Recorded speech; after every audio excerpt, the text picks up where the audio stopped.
implicados en la génesis de esta entidad. No solo, así como también se lleva a cabo una importante carrera, digamos, desde ese punto de vista, en todo lo que es la creación de nuevos fármacos para una aproximación al manejo terapéutico de esta condición neurológica.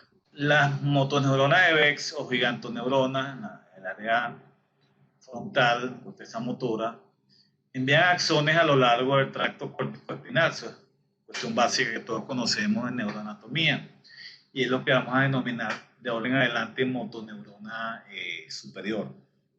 Estas motoneuronas, estos elementos axonales transcurren a través del tallo cerebral, del tronco encefálico, y como todos recordamos hay una decusación en la unión cervicomedular.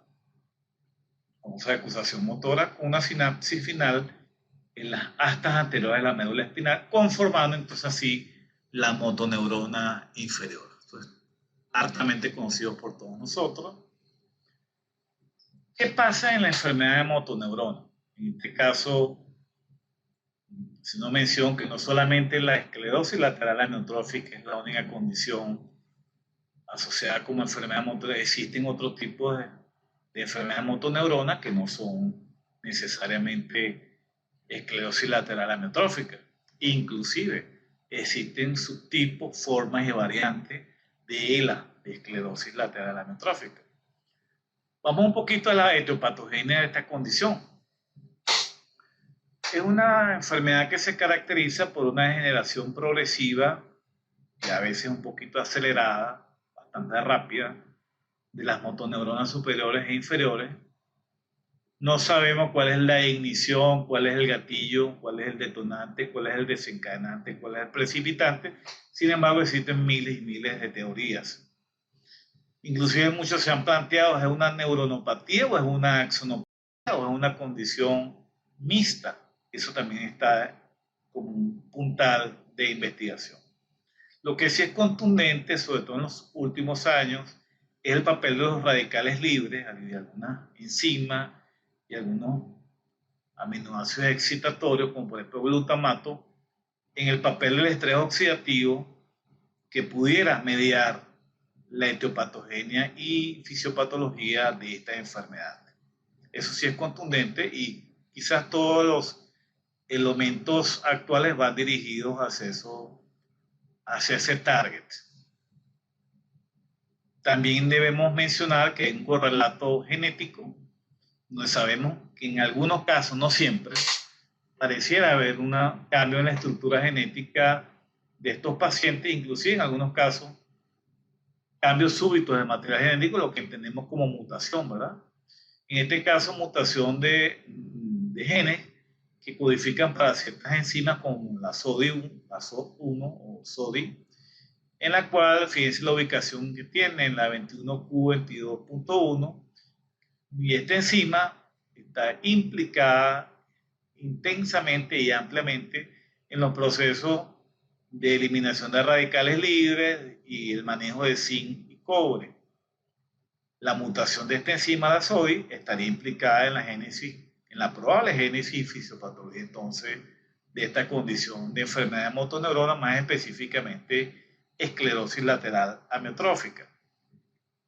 Lo otro es también cambios súbitos al material genético en algunos genes, por ejemplo la mutación TDP4, que es una importante transcriptasa, una proteinopatía mediada por ARN mensajero, y cambios súbitos del material genético tipo SP en el gen 9p13.3, sobre todo con ciertos radicales superóxido dismutasa como son la ubiquitina y las proteosomas. Eso es más o menos el contexto neurobioquímico y biofísico donde parecería que está ocurriendo toda la génesis de esta condición, de esta enfermedad o de este grupo de enfermedades, como dije hace unos minutos. No solo la ELA o esclerosis lateral amiotrófica es la única enfermedad de motoneurona, existen otras condiciones asociadas, inclusive existe lo que llama el síndrome ELA, que ya no es enfermedad como tal, sino un grupo de signos y síntomas que simulan o parecen enfermedades motoneurona tipo ELA.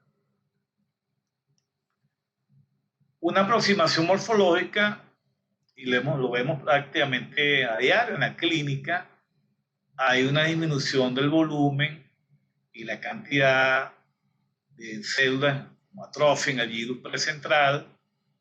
En algunos casos, muy frecuente la atrofia pertinente, por supuesto, en extremidades, sobre todo en músculos, y también se ha visto en diafragma. En la atrofia interósea, sobre todo la atrofia del primer espacio interóseo, es bastante contundente como hallazgo, un hallazgo en el examen físico, un signo en esta condición, y es una expresión evidente de compromiso de motoneurona inferior. En cuanto a la histopatología, hay un proceso de desmielinización. Si bien es cierto, no es una enfermedad desmielinizante. Ojo, muchos médicos inclusive a veces confunden esclerosis lateral amiotrófica con esclerosis múltiple. Son condiciones totalmente distanciadas. No tienen nada que ver. Son extremadamente diferentes. Sin embargo, hay un proceso histopatológico que lleva a eso. Hay también degeneración axonal y hay astrocitosis. Quizás los hallazgos extramotores más importantes, que se salen ya de las motoneuronas de Bex, son cuerpos de inclusión tipo TDP4 en neuronas CA4, o sea, en las neuronas del hipocampo. Y eso explicaría esos famosos casos donde el paciente está cursando con ELA, pero tiene un complejo de demencia. Por ejemplo, hay una forma llamada epidémica en la isla de Guam, en el Pacífico, donde el grupo de pacientes tienen una condición donde hay ELA, hay demencia y parkinsonismo, nada más y nada menos que esas tres condiciones a la vez en un mismo paciente. Y en este grupo de pacientes la afectación hipocampal con la condición siguiente de demencia o deterioro cognitivo es evidente. Nosotros con cierta frecuencia vemos, y entra en el contexto, sobre todo algunas demencias, por ejemplo las demencias frontotemporales, tienen muchos hallazgos de parkinsonismo y en algunos casos de demencia frontotemporal o cuadros de afasia fluente progresiva, tienen una asociación interesante o tienen algunos rasgos que pudieran evocar ELA o esclerosis lateral amiotrófica sin necesariamente serlo. Y entramos en otra aproximación que son unas proteínas que se acumulan en estos pacientes llamadas alfa-sinucleínas. En este contexto son las alfa-sinucleopatías. Con respecto a la esclerosis lateral amiotrófica, que realmente fue descrita magistralmente por Charcot en 1867, pero con el tiempo se le denomina enfermedad de Lou Gehrig, la sufrió este jugador de las grandes ligas, Lou Gehrig, el caballo. Sin embargo, fue descrita perfectamente desde el punto de vista de síntomas y síntomas por el doctor Charcot, por allá por 1800 y algo, como le dije, 1867. El curso de historia natural y la epidemiología de esta enfermedad, vemos que tiene una incidencia de 1 a 2 por 100.000 al año. La forma clínica más frecuente es la forma esporádica, como le dije. Hay formas epidémicas, por decirlo así, pero son muy raras.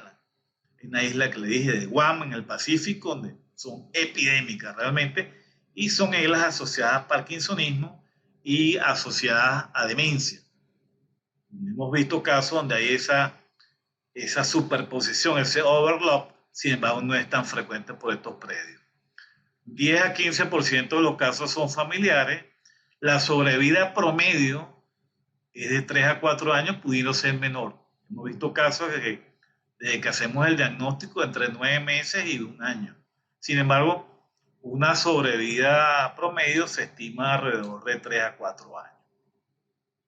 10% de los pacientes viven más allá de 10 años.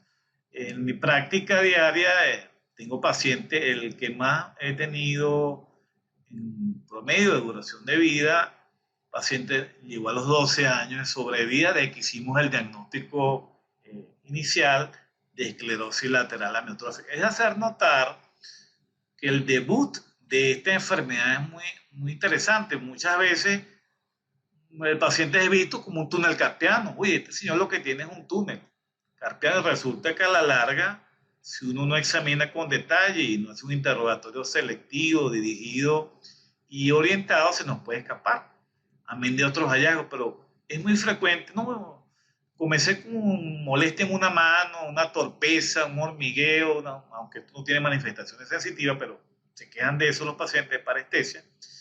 Y hemos visto unos cuantos casos que el inicio fue catalogado como un túnel carpiano o como una radiculopatía. Y a la postre, el paciente terminó siendo una enfermedad de motoneurona tipo esclerosis lateral amiotrófica. Está muy pendiente entonces en el abordaje de estos pacientes. Como entidad nosológica, hay signos de motoneurona superior, como sería la hipertonía, la reflexia, todos los elementos de liberación piramidal. Pues, el paciente tiene una liberación de hiperrefléxico, de hipertónico, etc. Signos de motoneurona inferior, atrofia, sobre todo la atrofia interosis muy marcada, la atrofia tenar también es muy notoria, e hipotenar, tenar e hipotenar. Debilidad importante, debilidad generalizada y fasciculaciones que en muchos cuadros, ya uno los ve por primera vez, ya uno puede advertir en estos pacientes la presencia de fasciculaciones en extremidades o inclusive en lengua, que es un signo característico. Las fasciculaciones raninas o en lengua es muy sugestivo de una afectación ya vulvar de la enfermedad. Como les decía, compromiso faringolaringio con disartria, disfagia, disfonía y en la afectación celular, como les estaba mencionando. Algunos pacientes, en el contexto del diagnóstico inicial de la enfermedad, pueden quedarse lo que llaman formas frustras o suspendidas. En criollo sería como que arrancó la enfermedad y se quedó como estacionada. Sin embargo, algunos pacientes quedan con formas vulvares, entonces el paciente tiene disartria, tiene disfagia, tiene disfonía y se plantean diagnósticos diferenciales con formas de parálisis vulvar, como el síndrome de Kennedy, etc. Pero en el fondo lo que estamos evidenciando es una enfermedad de motoneurona con afectación predominantemente vulvar. Hay que estar muy pendiente de eso. La cefaloplegia, esa caída de la cabeza, es un signo muy contundente y, sin embargo, otras entidades lo pueden producir. De hecho, formas de parálisis supranuclear progresiva o enfermedad de Steele-Richardson-Olszewski también es muy contundente y muy evidente la caída, la cefaloplegia evidenciada en muchos de estos pacientes. Entonces hay que estar muy pendiente en el laboratorio. Claro, la cefaloplegia ya lo veríamos, y en algunas distonias también podemos ver cefaloplegia, quizás en estadios más avanzados de la enfermedad. Aquí el uso de gabapentina y algunos derivados, primaquina, etcétera, son de interés. La hipoventilación que condiciona esta enfermedad, pues debido al compromiso vulvar y músculo respiratorio por afectación medular, también es importante, sobre todo para el uso de BiPAP. Algunos llegan a traqueostomía o inclusive ventilación mecánica en la fase de exacerbación aguda con infecciones respiratorias, etc. Contractura, el uso de tizanidina, baclofeno, intratecal, toxina botulínica también, y algunos, cuando hay compromiso de voz, sobre todo el paciente se torna, no emite sonido, no se puede comunicar, anártrico, afónico y anártrico, no articula palabra. Los dispositivos de voz, los Roland vocoders, etcétera, son de interés en el uso. Sobre todo con esos estados, les menciono esto muy inciso, esos estados de afectación pseudovulvar que muchas veces quedan como suspendidos y que no van a progresar probablemente a la enfermedad generalizada. Aquí tenemos un grupo pues, de hallazgos más o menos de correlato anatómico nosológico de algunas manifestaciones clásicas. Problemas vulvar o toque vulvar, lo que es el toque a nivel de lengua, faringe, laringe, sartre, disfagia, difonía, las fasciculaciones en lengua, compromiso de cintura escapular y pelviana, compromiso diafragmático, puede haber, por supuesto, con el toque ventilatorio concomitante, y por supuesto el compromiso de extremidades inferiores con la consiguiente atrofia, debilidad, caídas muy frecuentes. Muchas veces la primera manifestación de esta enfermedad es torpeza, dificultad para la marcha. El paciente se cae repetidamente, se evidencia traumatismo, y en el estudio y la valoración de este paciente a veces nos encontramos con la presencia de la enfermedad. Simplemente esta figura es para diferenciar entonces la afectación de motoneurona superior y motoneurona inferior. Esta es una enfermedad, muchos grupos de enfermedades neurológicas, donde tiene un correlato no solamente clínico, que más o menos lo hemos esbozado a grosso modo, cuáles son los grandes síntomas y signos de los cuales se queja este paciente que tiene una enfermedad motoneurona, más específicamente una esclerosis lateral amiotrófica, descrita magistralmente por el doctor Charcot, pero denominada enfermedad de Lou Gehrig. Y quizá un gold standard es la electromiografía con velocidad de conducción nerviosa, que venimos realizando hace más de 20 años en el Centro Médico Docente, donde básicamente observamos 4 hallazgos que son cardinales, pero que también pueden ser vistos en otras condiciones. No es patognomónico de esta enfermedad, pero nos ayuda a hacer el diagnóstico, en este caso para clínico, en este caso neurofisiológico, con el uso de electromiografía con velocidades de conducción. Uno es la disminución ostensible de los patrones de actividad voluntaria.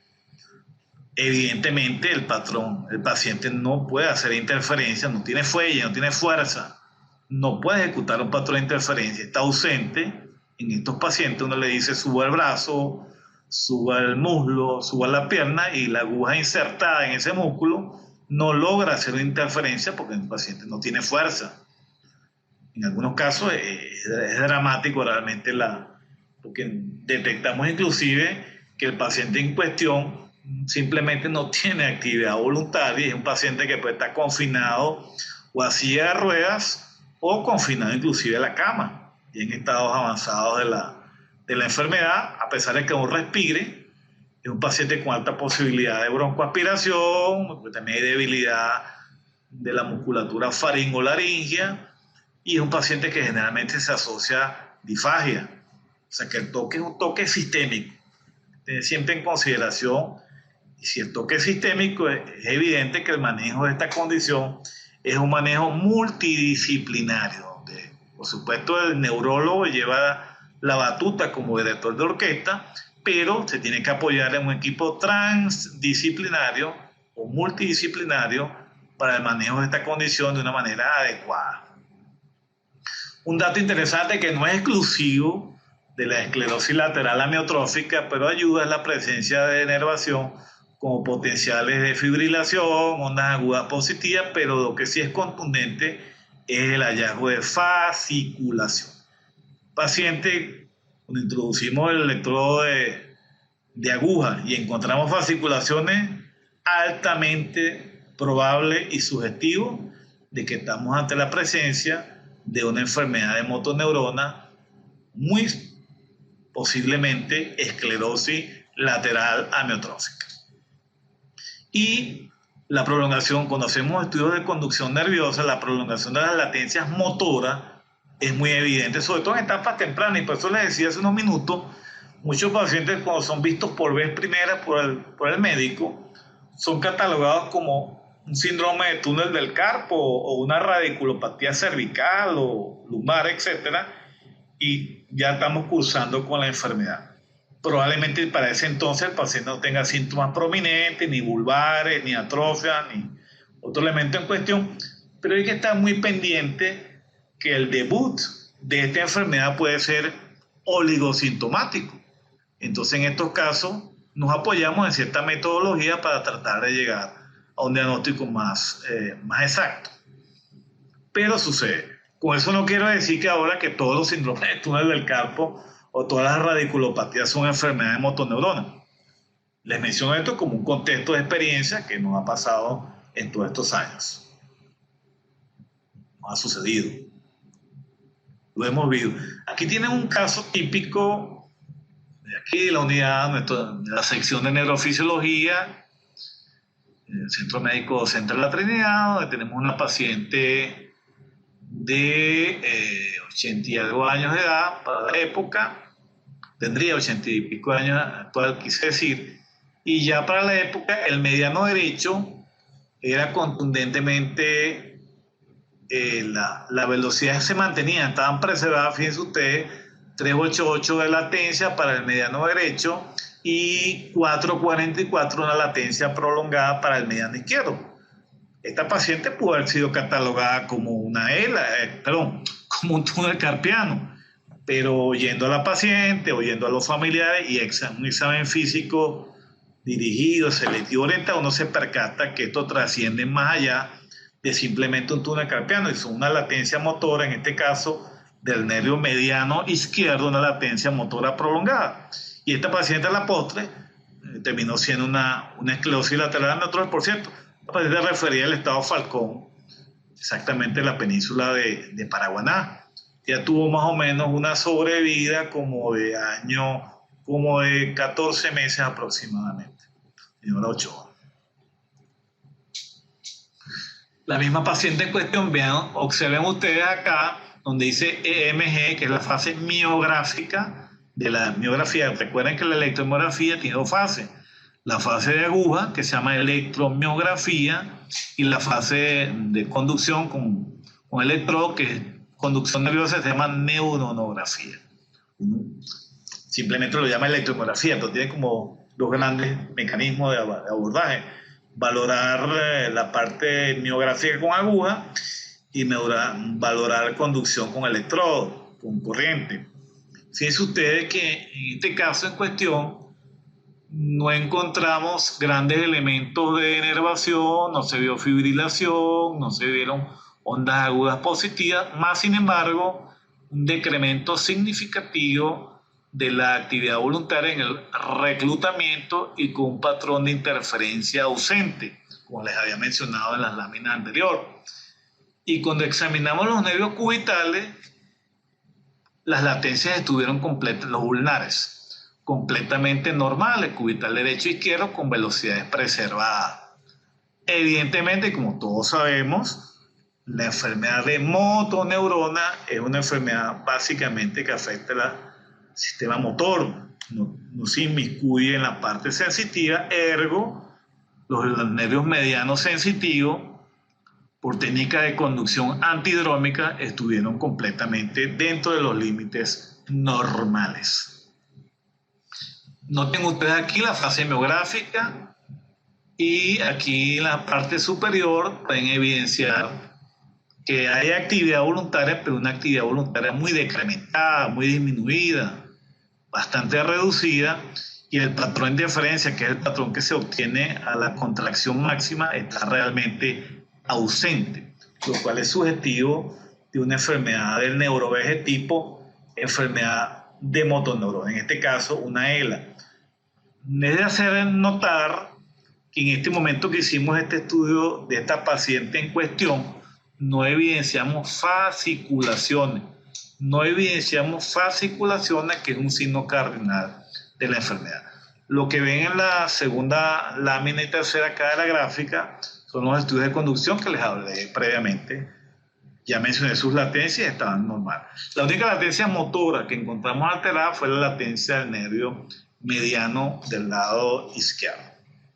En este caso también se le hizo latencias motoras, en este caso simplemente para demostrar que el compromiso sensitivo no existe, es una enfermedad netamente del área motora. Ergo, las latencias surales derecha e izquierda estuvieron esencialmente dentro de los límites normales. Insisto mucho en esto porque a veces cuando evaluamos pacientes, con los residentes o con algunos colegas, etcétera, nos habla mucho de la sensibilidad en estos casos. Resulta que esta enfermedad no toca el componente sensitivo en ningún momento. Esta es una enfermedad, como comencé diciendo, de las motoneuronas de Bex gigantopiramidales en el área prefrontal. En criollo, por delante de la cisura de Rolando, recordando un poquito la neuroanatomía que alguna vez aprendimos con detalle.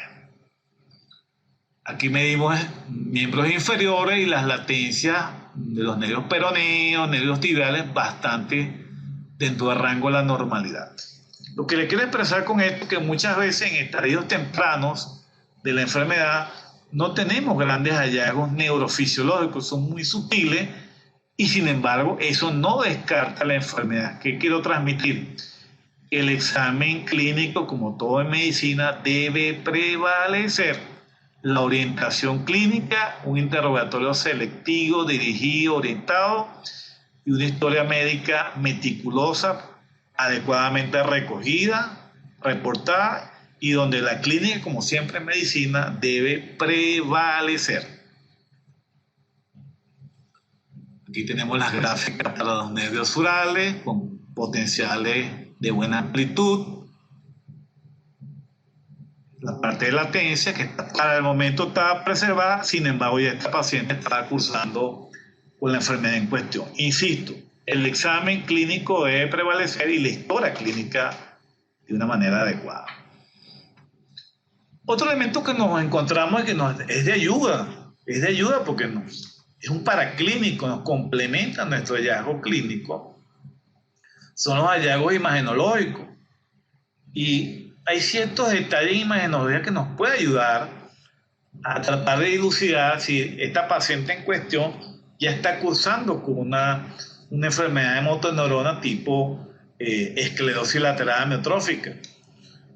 En la morfometría es contundente la disminución del gyrus precentral cuando medimos la sustancia gris. Hay que pedirle al radiólogo, mire, necesito que me haga una medición de la relación sustancia gris, sustancia blanca en este paciente en cuestión, que se lo vamos a pedir a todos los pacientes en caso que estamos sospechando esta condición, y vamos a ver que hay una disminución significativa de la sustancia gris, sobre todo en el gyrus perrolándico o precentral. Como mencioné unos minutos atrás, pacientes con el complejo de la demencia, tienen ELA y tienen demencia también, sobre todo frontotemporal, donde hay una mutación al TDP43, exhiben una pronunciada pérdida de volumen frontotemporal. Estos pacientes yo los veo mucho en la consulta, pues ellos acuden mucho es por deterioro cognitivo. De hecho, vienen muchas veces catalogados, vienen diagnosticados, vienen tratados, vienen manejados como enfermedad de Alzheimer. Y cuando uno los evalúa, uno se percata que se aproxima más a una demencia frontotemporal, hay muchos síntomas subcorticales, mucho parkinsonismo, inclusive muchos hallazgos, compromiso de tractos largos que rememoran una esclerosis lateral. Perdón. De manera tal que los pacientes que acuden por deterioro cognitivo, muchas veces también esa pronunciada atrofia frontotemporal que no se evidencia hacia parietales ni otros lóbulos puede ser un signo temprano que pudiera indicar que ese paciente iría también hacia a un complejo, en este caso es la demencia, esclerosis lateral amiotrófica, demencia. Y por otro lado, un porcentaje de pacientes muestran señales hiperintensas con manchitas blancas de volumen importante en el tracto córtico-espinal. De hecho, tenemos aquí en la unidad de imagenología se ha hecho tractografía, y lo hemos visto. Cuando podemos hacer ese tipo de estudio, tractografía, podemos ver cómo el tracto córtico-espinal de la vía piramidal tiene múltiples señales o manchitas, por decirlo en criollo, señales hiperintensas a lo largo de todo el tracto, desde que nace en las motoneuronas de Bex hasta que llega al tallo. Y podemos ver que eso puede ser un signo inclusive en el brazo posterior de la cápsula interna y también en el mesencéfalo, a nivel de los pedúnculos cerebrales. Para algunas escuelas, no todas, esto pudiera ser un marcador imagenológico. la presencia de esas señales hiperintensas en ese tracto córtico-espinal de la vía piramidal pudiera ser un signo temprano que este paciente pudiera estar evolucionando hacia una enfermedad de motoneurona tipo esclerosis lateral amiotrófica. Otro tipo de hallazgo también corroborado por imagenología es la misma tractografía, pero es importante pedirle al radiólogo que si no los haga en un tiempo de relajación T2, un T2 flare, donde vamos a ver con detalle y con bastante sutileza cómo son estos cambios de señal de intensidad a nivel del paciente que está cursando con una ELA. Insisto, compromiso del tracto córtico-espinal, de la vía piramidal, desde el área del gyrus precentral o perrolándico hasta su ingreso al tallo cerebral, inclusive a nivel de brazo posterior de cápsula interna también. Y en espectroscopía por resonancia magnética es realmente inespecífico, pero pudiera haber cierta disminución de la relación N-acetilapartato-creatina en esa corteza, en ese gyrus precentral o gyrus perrolándico, donde vemos que hay una disminución significativa del N-acetilapartato versus la creatinina de una localización muy focal en esa área específicamente. Es inespecífico, se puede ver en otras condiciones, en deterioro cognitivo, en algunos pacientes que tienen problemas de atención, problemas de memoria, de manera tal que no es un marcador de enfermedad, pero hemos visto también ese hallazgo, una asimetría del N-acetilaspartato con creatina en el gyrus precentral en pacientes aquejados con esclerosis lateral amiotrófica. Aquí podemos ver señales hiperintensas subcorticales bilaterales, derecha e izquierda, en un paciente aquejado con esta enfermedad. Noten ustedes la acentuación de surcos acá y cómo la atrofia, la disminución de volumen, el achicamiento, el encogimiento es más notorio anterior que hacia la parte posterior. De un paciente con una ELA, bien, noten ustedes aquí, observen, evidencien ustedes hiperintensidad de señal en el brazo posterior de la cápsula interna bilateral en un paciente aquejado con una esclerosis lateral amiotrófica. Estos son casos autóctonos, casos de la unidad, por años hemos ido recopilando y compilando.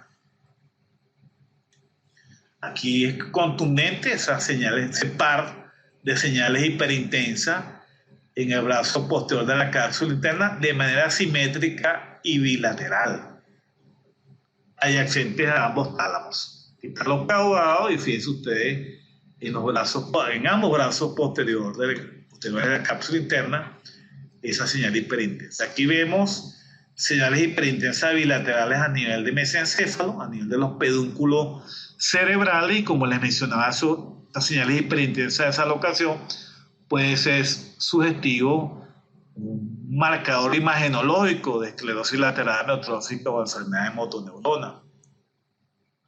Esta es una tractografía. Fíjense ustedes el adelgazamiento importantísimo del haz corticoespinal a nivel del gyrus precentral. Si ustedes comparan la disminución en el lado derecho contra el lado izquierdo, es muy significativa. Esta es una tractografía donde se pone en evidencia el compromiso del tracto córtico-espinal, en este caso supratentorial, en su nacimiento en el gyrus precentral, a nivel, o perrolándico, a nivel de las motoneuronas gigantes de Bex. Sin embargo, el tracto sigue descendiendo hasta alcanzar la región corticonuclear a nivel de la región del tallo cerebral. Aquí es netamente asimétrico. Un adelgazamiento extremo, notorio, importante del tracto derecho versus el izquierdo. Aquí una señal hiperintensa en el brazo posterior de la cápsula interna del lado izquierdo, en un paciente aquejado con ELA, no así en el derecho, aquí hay asimetría. Este es otro detalle importante. Muchas veces la enfermedad, si lo vemos cerca de la región mesencefálica adyacente al tercer ventrículo.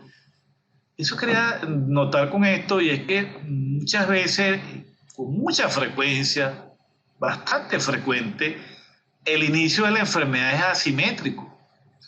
y puede iniciar con una torpeza en una mano, debilidad en una pierna, una mano que se enflaqueció, una batata que se adelgazó, una lengua, el paciente está hablando raro, con la lengua pegada, lengua mocha, como decimos en criollo, y eso puede ser una disartria espástica, que puede ser el primer inicio, el primer signo de que el paciente está cursando con una enfermedad de este tipo. En este caso, de un toque mesencefálico y adyacente al tercer ventrículo, pero quería transmitirle que con gran frecuencia, con alta frecuencia, el inicio es bastante asimétrico.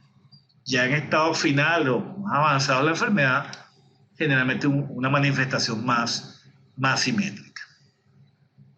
Aquí vemos una lesión hacia la región mesopontina, con una hiperintensidad de señal hacia el pie peduncular, en este caso, el pie pontino, más que todo, significativo también. Todo esto es el mismo haz que vienen haciendo desde el gyrus prerolándico y que terminaría a nivel de las astas anteriores de la médula espinal para entonces iniciar la motoneurona inferior.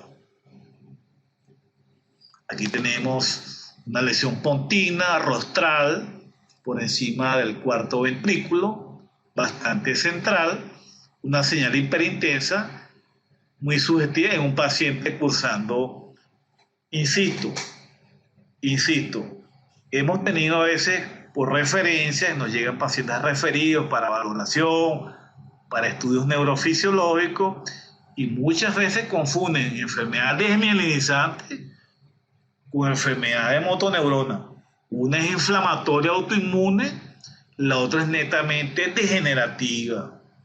Son dos condiciones, lo único que comparten es la palabra esclerosis, no tiene nada que ver, y los hallazgos imagenológicos son también diferentes. Esta es una tractografía, fíjense ustedes, es a color, aquí se ve de manera bien llamativa. Fíjense la hiperintensidad notoria hacia el lado derecho, no hacia el lado izquierdo. Pueden ver ustedes allí. Sí, y bueno, hubo un apagón. Estamos en Venezuela, hubo un apagón más, uno más. Y sin embargo me dice el doctor Parodi que estamos transmitiendo. Vamos a seguir, si esto avanza, seguimos, si nos da el sistema, pues. Estamos viendo la tractografía con hiperintensidad asimétrica hacia el lado derecho, un paciente en cuestión, aquejado con una ELA. Y aquí, sigue repitiendo. Y acá un paciente con una hiperintensidad de señal izquierda, muy contundente hacia el caudado, y fíjense usted cómo se dibuja, qué belleza, cómo se dibuja el tracto córtico-espinal en todo el lado izquierdo, llegando ya al puente, pasando al lado del tercer ventrículo, y el asta de Damón, hipocampal, etcétera, llegando al tallo. Y noten ustedes cómo se dibuja inclusive en la región pontina todo el haz adelgazado, que viene, como ya dijimos, viene desde la motoneurona de Bex, en el gyrus prerolándico en la corteza cerebral. Esta es una técnica T2 flare, y aquí lo vemos en un T2. Pero, y en T1 o en T2 no flare, en este tiempo, se sigue viendo el adelgazamiento ostensible y significativo del tracto córtico-espinal, en este caso a nivel del brazo anteroposterior de la cápsula interna en el lado izquierdo. Les insisto en esto porque la enfermedad muchas veces con alta frecuencia, muy frecuente en su inicio, es netamente asimétrica. Quizás en las formas ya avanzadas, más allá han recorrido cierto tiempo, el toque simétrico es más frecuente. Diagnóstico diferencial de la ELA como enfermedad, más allá de que existen otras condiciones que pueden simular ELA, que son los simuladores de ELA o síndromes ELA. Fíjense ustedes, este es netamente imagenológico y clínico. Señales hiperintensa normal del tracto córtico-espinal en T2,